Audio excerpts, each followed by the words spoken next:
데살로니가전서 2장 13절에서 20절까지의 말씀입니다. 이러므로 우리가 하나님께 쉬지 않고 감사함은 너희가 우리에게 들은 바 하나님의 말씀을 받을 때 사람의 말로 아니하고 하나님의 말씀으로 받으니 진실로 그러하다. 이 말씀이 또한 너희 믿는 자 속에서 역사하느니라. 형제들아, 너희가 그리스도 예수 안에서 유대에 있는 하나님의 교회들을 본받은 자 되었으니 저희가 유대인들에게 고난을 받음과 같이 너희도 너희 나라 사람들에게 동일한 것을 받았느니라. 유대인은 주 예수와 선지자들을 죽이고 우리를 쫓아내고 하나님을 기쁘시게 아니하고 모든 사람에게 대적이 되어 우리가 이방인에게 말하여 구원 얻게 함을 저희가 금하여 자기 죄를 항상 채우매 노하심이 끝까지 저에게 임하였느니라. 형제들아, 우리가 잠시 너희를 떠난 것은 얼굴이요 마음은 아니니 너희 얼굴 보기를 열정으로 더욱 힘써노라. 그러므로 나 바울은 한 번 두 번 너희에게 가고자 하였으나 사단이 우리를 막아도다. 우리의 소망이나 기쁨이나 자랑의 면류관이 무엇이냐?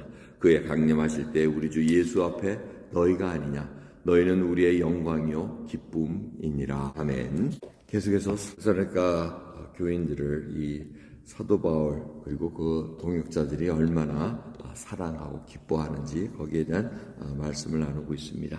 그러면서 이 데살로니가 사람들의 다른 점을 어떻게 얘기했냐면 너희가 하나님 말씀을 들을 때 이것을 그냥 사람의 말로 듣지 않았다는 겁니다. 사람의 말로 들었다는 얘기는 뭐냐면 사도 바울이 다른 여러 곳에서도 복음을 전했을 때 그들이 대적하는 자들을 만납니다. 그래서 대적하는 자들이 어떻게 합니까? 당신이 지금 인간의 말로 지금 만들었다는 겁니다. 그래서 우리는 그런 걸 믿지 않고 네가 지어낸 얘기다 이렇게 했다는 겁니다.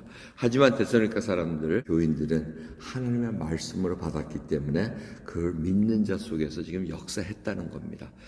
여러분, 이 말씀이 결국 뭡니까? 말씀이 역사했다는 것은 하나님이 구원자시고 하나님은 한 번 유일하신 하나님이라는 겁니다. 그래서 다른 우상 섬기던 그의 삶을 다 버렸다는 겁니다. 삶의 변화입니다. 결국 자기가 갖고 있던 옛날의 가치관들이 다 무너지고 이제는 하나님 나라의 백성으로 살아가는 가치관으로 바뀝니다. 그래서 그들이 역사합니다. 그런데 그것이 항상 우리가 원하는 복과 병도 안 걸리고 어려움이 없고 이런 게 아니라는 겁니다. 지금 너희들이 유대교회에서도 예루살렘의 교회들을 얘기합니다.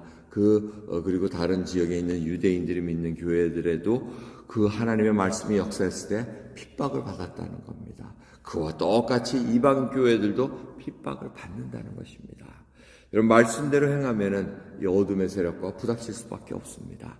그리고 계속해서 하나님께서 허락을 하십니다. 변단시키게 만들고 더욱더 믿음이 정화되기를 원해서 그 고난을 허락하십니다. 하지만 유대인들, 그 핍박하는 유대인들은 계속해서 구원이 자기의 전유물로 착각하고 있었다는 겁니다. 우리는 이 구원이 우리 겁니다. 이방인들은 받을 수가 없습니다.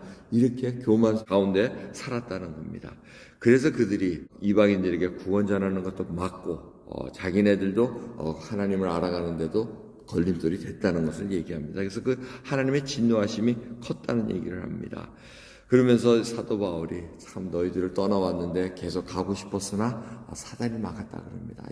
뭐가 막았는지 모릅니다. 이 사단의 가시 때문에 질병 때문에 못 갔는지 아니면 가고자 하는 곳에 어떤 방해가 있었는지는 우리가 정확히 알 수 없으나 사단이 그것을 못 가게 했으나 우리는 데살로니가 교인들을 항상 기쁨으로 정말 열정적으로 사랑하고 보고 싶다는 그 얘기. 그래서 결국 그들이 하나님 앞에 우리의 자랑이다 하고 이렇게 얘기합니다.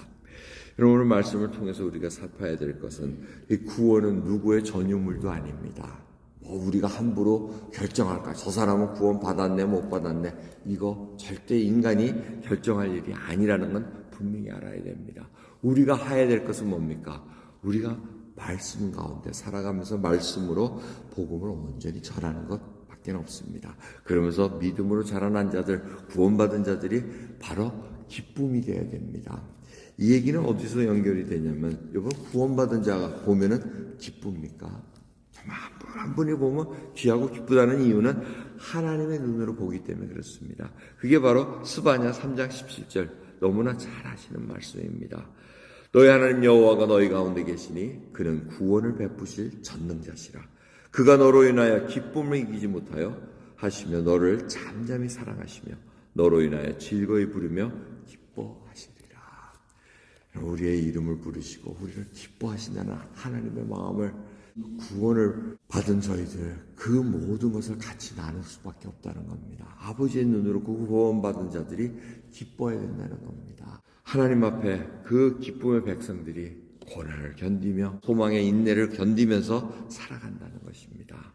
오늘도 귀한 하루를 허락하셨습니다. 우리가 하나님 앞에 자랑할 수 있는 것은 내가 뭘 했다는 것이 아니고 하나님의 사람, 그 구원받은 자들 가운데 역사하시는 말씀 가운데 우리가 견디며 같이 하나님의 그 평안을 누리고 사랑을 누릴 수 있다고, 그리고 믿음이 자라난다는 것. 우리가 그 한 형제 한 자매가 믿음이 자라기 위해서 수고하는 그 기쁨을 언젠가는 눈물을 뿌리지만 기쁨으로 단을 거두리라는 그 말씀 가운데 위로받고 나가는 귀한 하루 되기를 원합니다. 기도하겠습니다. 감사합니다. 이미 복음의 씨가 뿌려지며 복음의 씨를 터뜨리기 위해서 애쓰는 하나님의 백성들을 긍휼히 여겨 주시옵소서. 주여, 하나님께서 기뻐하시는 것이 무엇인가? 저희들은 분명히 오늘 말씀을 통해서 들었나이다. 진정 예수 그리스도로 온전히 전하며 기쁨을 나눌 수 있는 하나님의 백성으로 인도해 주옵소서. 감사드리며 우리 주 예수 그리스도의 이름으로 기도드리옵나이다. 아멘.